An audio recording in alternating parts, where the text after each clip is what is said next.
मैं राजीव कुमार सिंह, आचार्य सरस्वती विद्या मंदिर सीनीडी, कक्षा चतुर्थ, विषय इतिहास, पाठ सेल्यूकस की पराजय, भाग 2।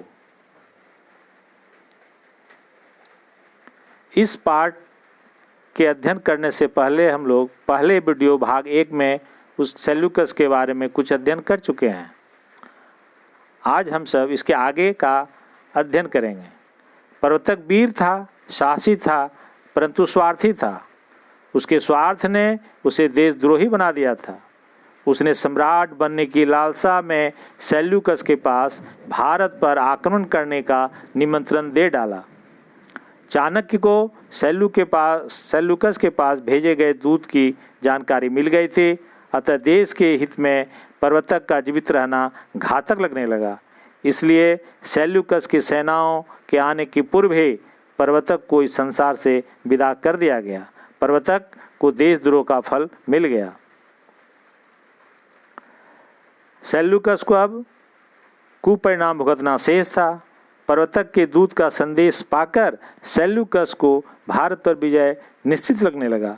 वह तो भारत विजय की स्वप्न देखने लगा। सेल्यूकस ने भारत पर आक्रमण कर दिया और यह आक्रमण यूनान के द्वितीय आक्रमण के नाम से प्रसिद्ध है। सेल्यूकस ने प्रधानमंत्री राक्षस को अपनी ओर मिलाने के लिए एक दूत भेजा। राक्षस देशभक्त था, वह देश से धोखा नहीं कर सकता था।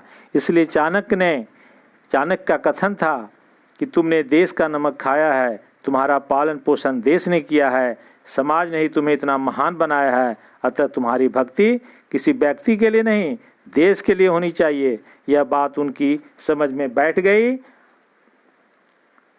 इसलिए उसने अपनी सेवाएं सम्राट चंद्रगुप्त को सौंप दी। इधर सेल्यूकस तो घमंड में चूर था। उसे विश्वास था कि पाटलिपुत्र तक का मार्ग साफ मिलेगा। राक्षस और सम्राट प्रवर्तक मार्ग में उसका स्वागत करेंगे। उसके सैनिक खुशी से झूम रहे थे। वे तो भारत में असंख्य धन, रत्न, आभूषणों की लूटपाट के स्वप्न देख रहे थे। इधर चाणक्य को सेल्यूकस की प्रत्येक गतिविधि की सूचना निरंतर मिल रही थी।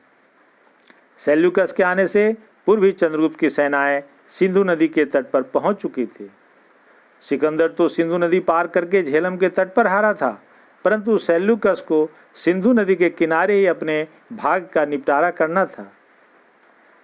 सिंधु के दूसरे तट पर चंद्रगुप्त की विशाल सेना देखकर यूनानी सैनिकों के होश ठिकाने आ गए। उसके सामने मगध साम्राज्य की विशाल सेना खड़ी थी। सेल्यूकस ने रात्रि के घने अंधकार में सिंधु नदी पार करने की चाल चली।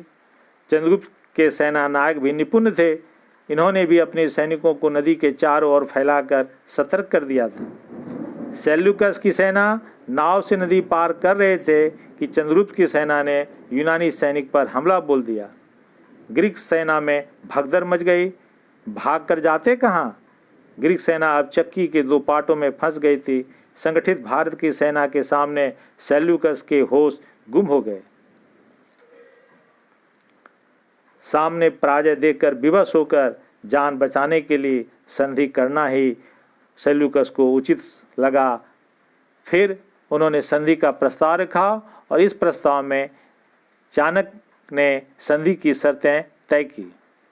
संधि की शर्तों के अनुसार सिंधु नदी से हिंदू कुश पर्वत तक का सारा प्रदेश सेल्यूकस को वापस करना पड़ा। जीवन भर कभी पुनः आक्रमण न करने का उसने वचन दिया। सेल्यूकस ने अपनी जान बचाने के लिए संधि के साथ साथ चंद्रगुप्त से अस्थायी मित्रता स्थापित की। उन्होंने अपनी पुत्री हेलेन का विवाह चंद्रगुप्त से करके वापस यूनान लौट गया।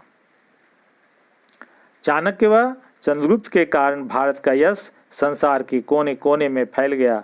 अपने शासनकाल में चंद्रगुप्त ने भारत को इतना शक्तिशाली बना दिया कि आगामी 125 वर्षों तक कोई भी विदेशी आक्रमण करने की हिम्मत न कर सका। चाणक्य और चंद्रगुप्त की यह जोड़ी संसार में अमर हो गई। अब इस पाठ के कुछ अभ्यास कार्य। प्रश्न 1, सेल्यूकस को किस बात का घमंड था? प्रश्न 2, सेल्यूकस ने क्या कल्पना की थी? प्रश्न 3, किस नदी के तट पर सेल्यूकस की करारी हार हुए? प्रश्न 4, सेल्यूकस ने अपनी जान कैसे बचाई? प्रश्न 5 में लिखना है कि निम्नलिखित क्या है? क निकोतर, ख सक्टार, ग कौटिल्य। धन्यवाद।